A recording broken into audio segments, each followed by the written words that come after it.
नमस्कार, मी वसंतराव भागवत माध्यमिक विद्यालय मार्गतामाणेची थिंक टँकर्स ऑफ कलाम या ग्रुपमधील विद्यार्थिनी।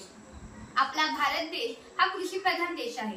जवळपास 70% लोकसंख्या ही ग्रामीण भागात राहणारी आहे। त्यामुळे जर खरंच भारताचा विकास घडवायचा असेल तर गावांचा विकास घडवणे आवश्यक आहे। याच विचारातून स्मार्ट विलेज ही संकल्पना आली आहे।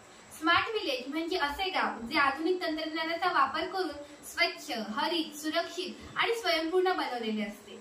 आम्ही या मॉडेलमध्ये अशाच गावाची रूपरेषा दाखवली आहे। त्यातील काही महत्त्वाच्या सुविधा म्हणजे सौर ऊर्जा केंद्र, गावातील घरे, शाळा आणि रस्त्यांवरील दिवे सौर ऊर्जेवर चालतात, त्यामुळे विजेचा खर्च होत नाही आणि पर्यावरण स्वच्छ राहते। पावसातील पाणी साठवण योजना, पावसाचे पाणी साठवून ते शेती व पिण्याच्या पाण्यासाठी उपयुक्त बनवले जाते, त्यामुळे पाण्याची टंचाई कमी होते। स्मार्ट शेती प्रणाली, यामध्ये आवश्यक तेवढे पाणी शेतात पुरवले जाते। सेन्सरद्वारे जमिनीची आर्द्रता मोजली जाते, यामुळे पाण्याची बचत होते व पीक उत्पादन देखील वाढते। कचरा व्यवस्थापन, गावातील कचरा सेंद्रिय व असेंद्रिय अशा गटांमध्ये विभाजित केला जातो। सेंद्रिय कचऱ्याचे कंपोस्ट खत बनवून शेतीसाठी वापरले जाते।